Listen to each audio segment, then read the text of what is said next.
Chapitre 16. Les pères pèlerins.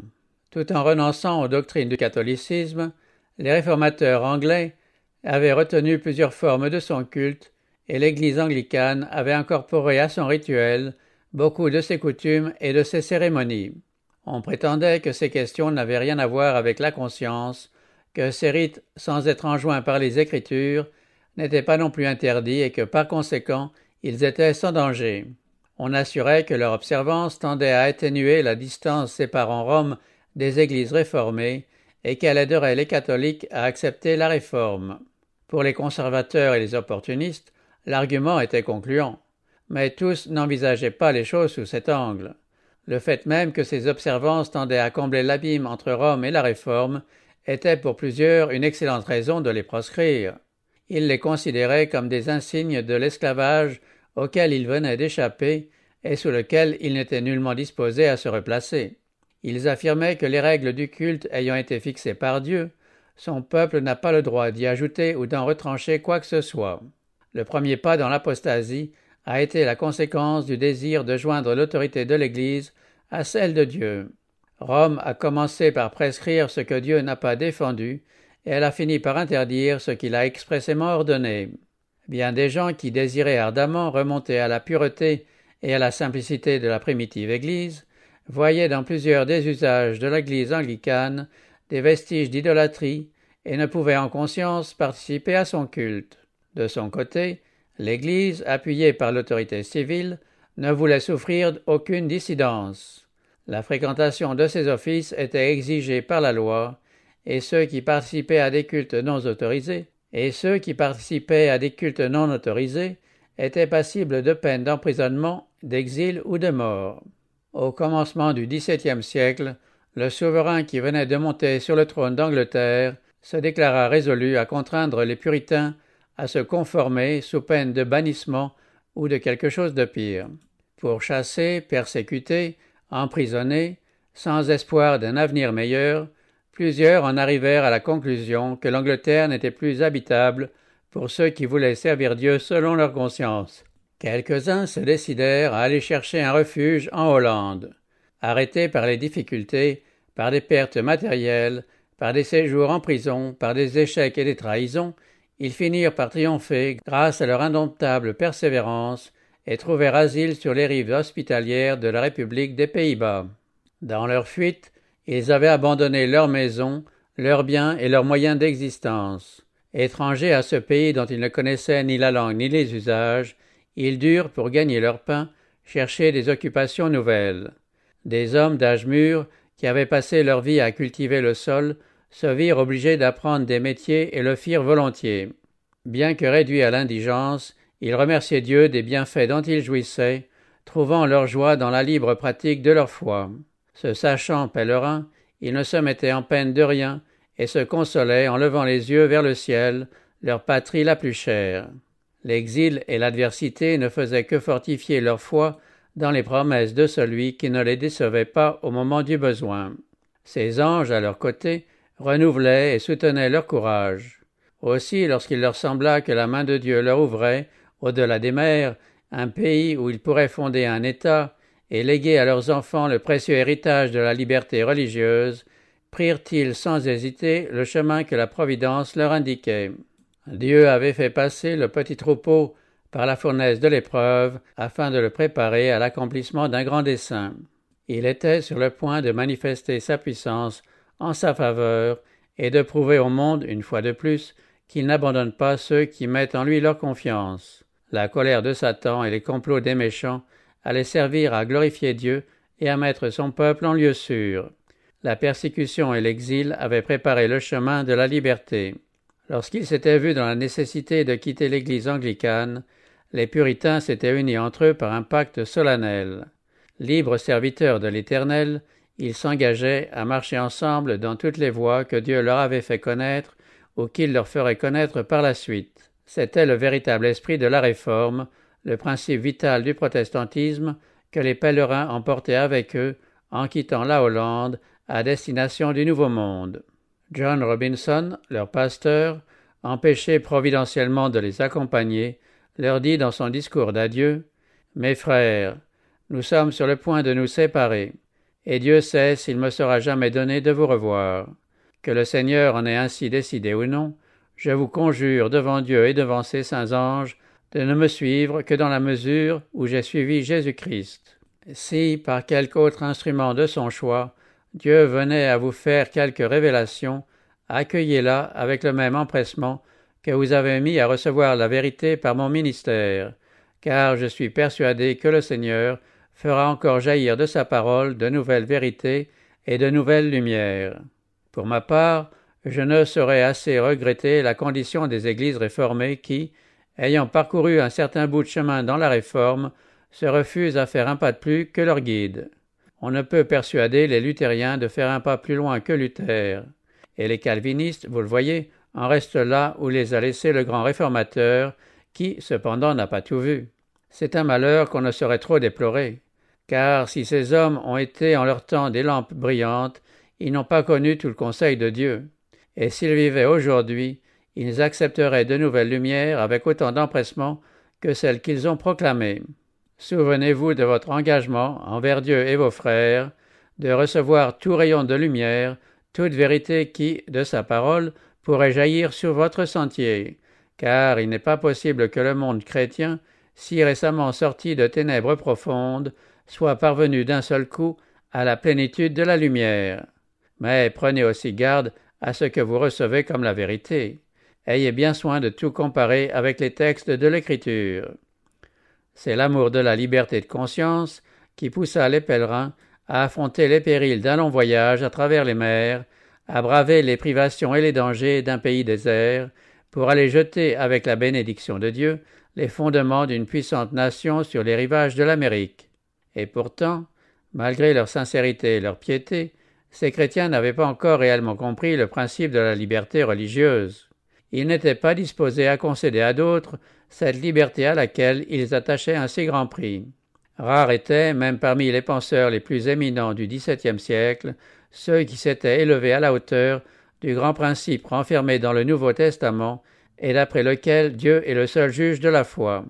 La doctrine affirmant que Dieu a donné à son Église le droit de dominer les consciences, de définir et de punir l'hérésie, est l'une des erreurs papales les plus invétérées. Les réformateurs, tout en répudiant le credo de Rome, ne surent pas s'affranchir entièrement de son intolérance. Les profondes ténèbres dont Rome avait enveloppé le monde au cours de sa domination séculaire n'étaient pas encore dissipées.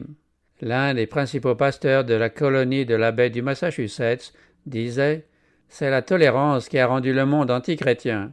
Jamais l'Église n'a eu lieu de regretter sa sévérité envers les hérétiques. » Un statut adopté par les colons réservait le droit de vote en matière civile aux seuls membres de la congrégation. Celle-ci était une église d'État dans laquelle chacun était tenu de contribuer à l'entretien du culte et où il incombait aux magistrats de veiller à la suppression de l'hérésie. Le pouvoir civil, ainsi placé entre les mains de l'Église, ne tarda pas à produire le fruit qu'il fallait en attendre, la persécution. 11 ans après l'établissement de la première colonie, arrivait dans le Nouveau Monde Roger Williams, en quête lui aussi de la liberté de conscience. Mais il la concevait autrement que les pèlerins. À l'encontre des gens de son temps, il avait compris que cette liberté est le droit inaliénable de tout homme, quelle que soit sa confession. Avide de vérité, il lui paraissait impossible, comme à Robinson, qu'on eût déjà reçu toute la lumière de la parole de Dieu. Williams a été le premier dans la chrétienté moderne à établir le gouvernement civil sur le principe de la liberté religieuse et de l'égalité des opinions devant la loi. Il affirmait que le devoir du magistrat était de punir le crime, mais non de dominer sur les consciences. Le magistrat, disait-il, peut décider ce que l'homme doit à son semblable, mais quand il s'avise de lui prescrire ses devoirs envers son Dieu, il sort de ses attributions. L'État peut établir un credo aujourd'hui et demain un autre, comme cela s'est vu sous divers rois et reines d'Angleterre, et comme l'ont fait différents papes et conciles de l'Église romaine, ce qui rend la croyance incertaine et donne libre cours à l'arbitraire. La présence au service religieux était obligatoire, sous peine d'amende et de prison.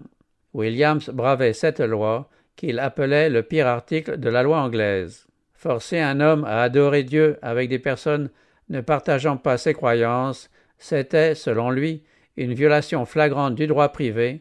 Traîner au culte des gens irreligieux et indifférents, c'était cultiver l'hypocrisie. Nul ne doit être contraint d'adorer Dieu ou de contribuer aux frais du culte.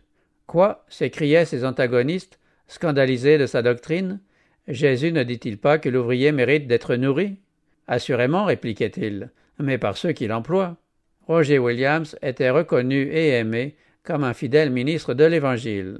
Sa haute intelligence, sa charité, son intégrité incorruptible lui avaient gagné le respect de la colonie. Mais on ne voulut pas tolérer sa ferme opposition à l'ingérence du magistrat dans le domaine de l'Église, ni ses plaidoyers en faveur de la liberté religieuse. L'introduction de cette nouvelle doctrine, disait-on, ébranlera les bases du gouvernement de la colonie et on le condamna au bannissement. Williams se vit ainsi obligé de s'enfuir et de chercher, en plein hiver, un refuge dans la forêt vierge. 14 semaines durant, dit-il, par un froid glacial, j'errais sans asile et sans pain, nourri par les corbeaux du désert et m'abritant le plus souvent dans le creux d'un arbre. Il finit par trouver un refuge auprès d'une tribu indienne dont il avait gagné l'affection et la confiance en s'efforçant de lui enseigner l'Évangile. Au bout de plusieurs mois, Williams arriva sur les rives de la baie de Narragansett, où il fonda le premier État des temps modernes qui ait reconnu d'une façon complète le droit à la liberté de conscience. Le principe fondamental de la nouvelle colonie fut ainsi formulé: chacun aura la liberté de servir Dieu selon les lumières de sa conscience. Le petit État de Rhode Island était destiné à devenir l'asile des opprimés. Son influence devait s'accroître à tel point que son principe fondamental, la liberté civile et religieuse, est devenu la pierre angulaire de la République américaine.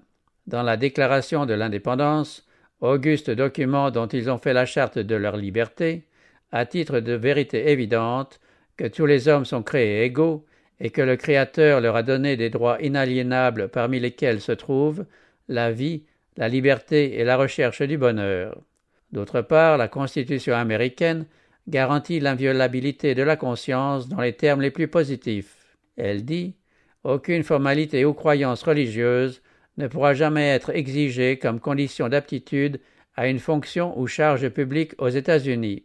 Le Congrès ne pourra faire aucune loi relative à l'établissement d'une religion ou qui en interdise le libre exercice. » Les auteurs de la Constitution ont reconnu le principe immortel en vertu duquel les relations de l'homme avec son Dieu, donc les droits de la conscience, sont inaliénables et échappent à toute législation humaine. Il n'était pas nécessaire d'argumenter longuement pour établir cette vérité dont chacun est conscient dans son fort intérieur. Cette certitude a soutenu les martyrs au milieu des tortures et des flammes des bûchers.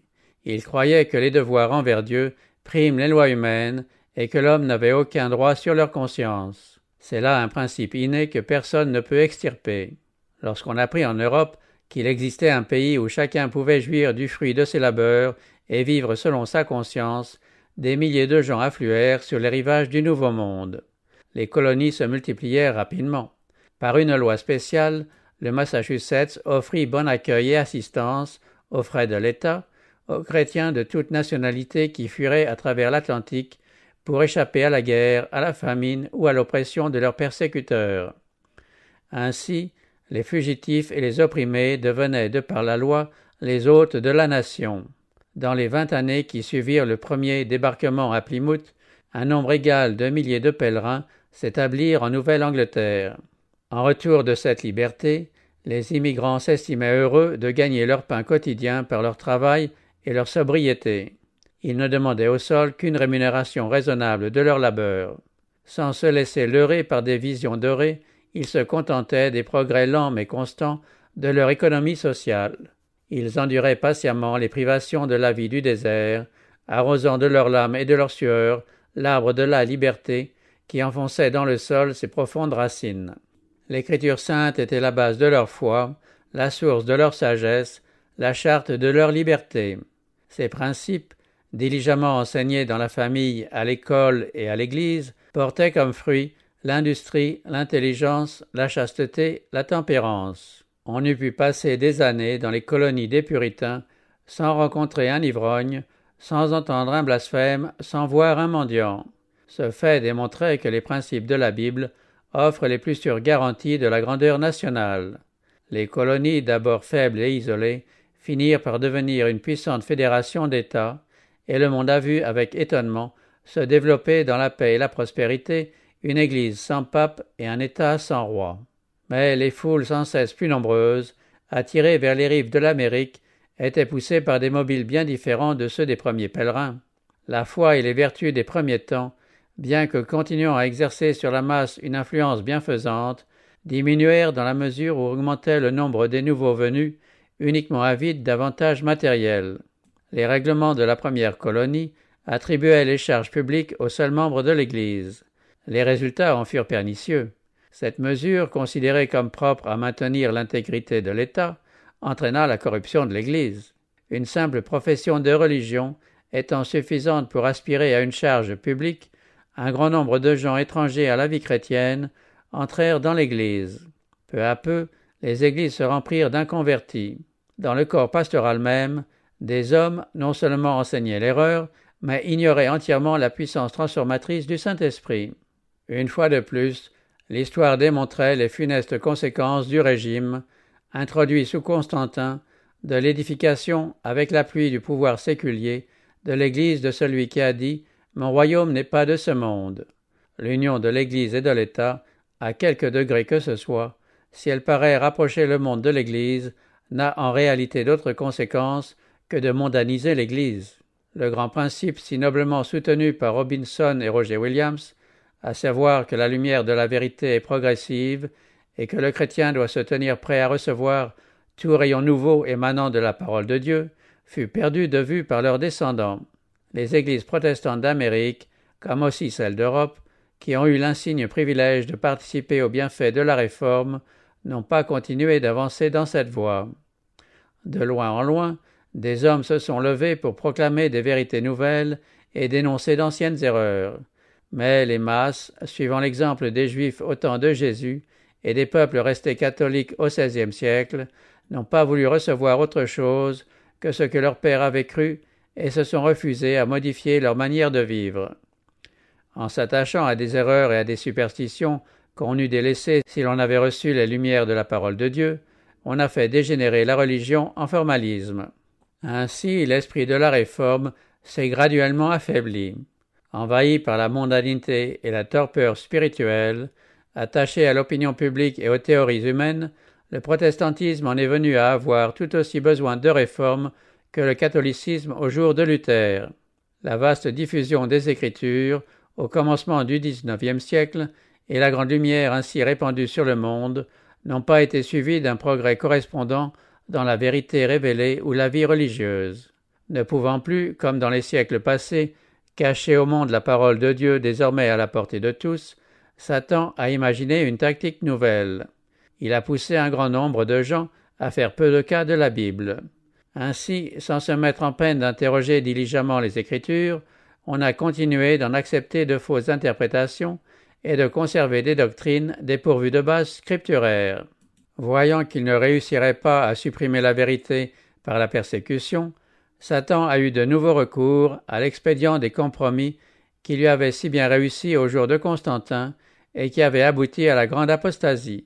Il a amené les chrétiens à contracter alliance non plus avec des païens proprement dits, mais avec un monde que le culte pour des choses d'ici-bas a rendu tout aussi idolâtre que les adorateurs d'images taillées. Et les résultats de cette union n'ont pas été moins pernicieux que dans les siècles précédents. Le luxe et l'extravagance ont été cultivés sous le manteau de la religion et les églises se sont mondanisées.